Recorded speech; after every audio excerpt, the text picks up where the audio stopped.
تو یہی وجہ ہے کہ انہوں نے اس وجہ سے ان کا انتخاب کیا پشاور کورپس کا، اور پشاور افغانستان کے قریب ہے اور وہاں ان کی شاید ضرورت ہوگی، کیونکہ جو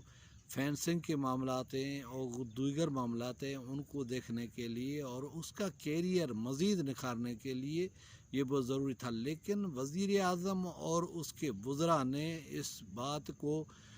اس طرح جوڑ دیا جس کی وجہ سے ایک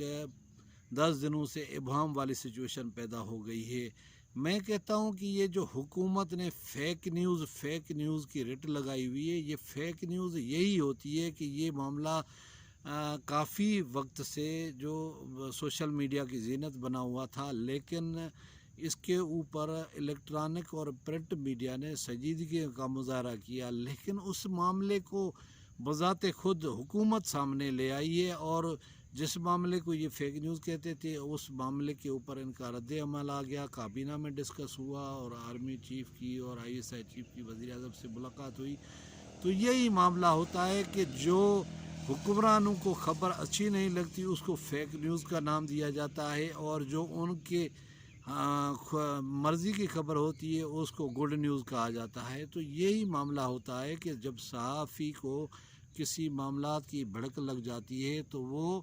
اپنا پوائنٹ آف ویو شیئر کرتا ہے اور وہ خبر بریک کرنے کی کوشش کرتا ہے۔ لہذا موجودہ جو صورتحال ہے اس کے تناظر میں ہم کہہ سکتے ہیں کہ فیصلہ وہی ہوگا جو آرمی چیف چاہیں گے، اور بالآخر عمران خان نے بھی ان کے فیصلے کے سامنے سر تسلیم خم کرنا ہے۔ لیکن جہاں جو بات آتی ہے کہ سول ملٹری جو تعلقات تھے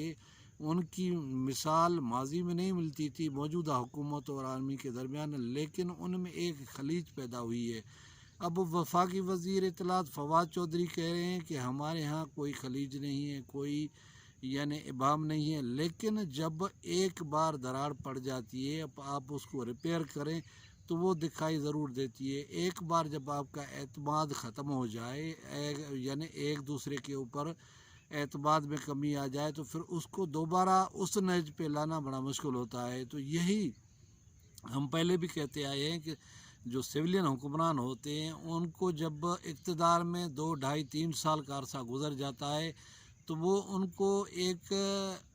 جو اندر کا ڈکٹیٹر ہوتا ہے وہ آہستہ آہستہ عیاں ہونا شروع ہو جاتا ہے، اور وہ سمجھتے ہیں کہ ان کے علاوہ کوئی پرندہ پر نہیں مار سکتا۔ لیکن میں کہتا ہوں کہ دنیا کے اندر اسٹیبلشمنٹ ہے، ہر ملک کے اندر اسٹیبلشمنٹ ہے، تو لہٰذا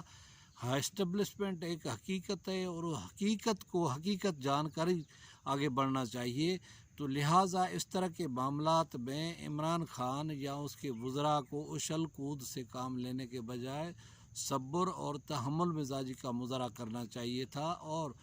جو آرمی چیف کی طرف سے ریکمنڈیشن آئی ہے ان پہ من و امن فیصلہ کرنا چاہیے تھا، کیونکہ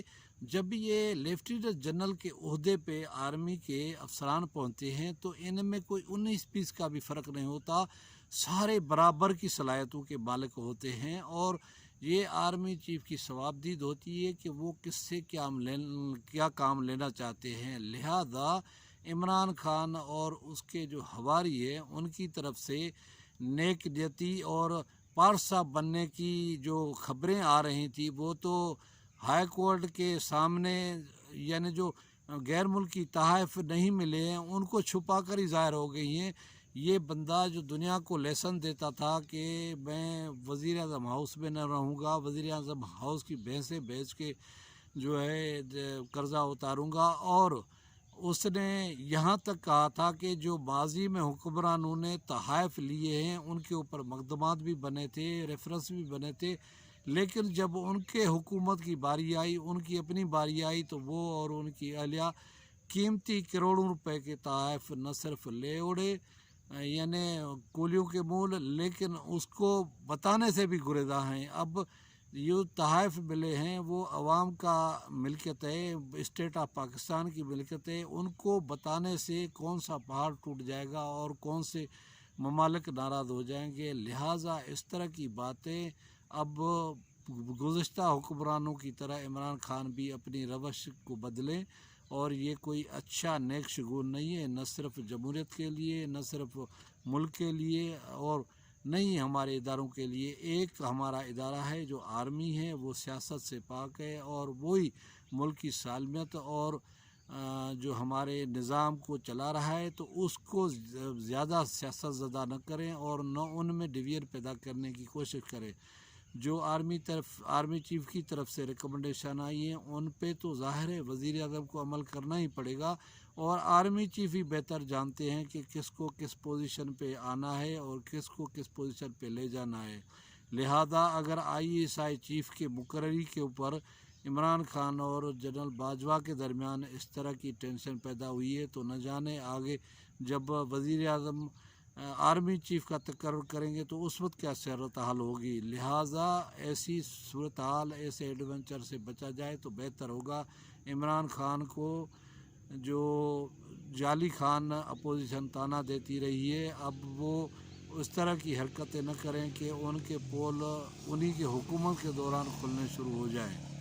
امید ہے ناظرین آپ کو یہ میرا ولاگ پسند آئے گا. کسی اور ولاگ کسی اور ویڈیو میں آپ سے ملاقات ہوگی. تب تک مجھے دے اجازت. خدا حافظ.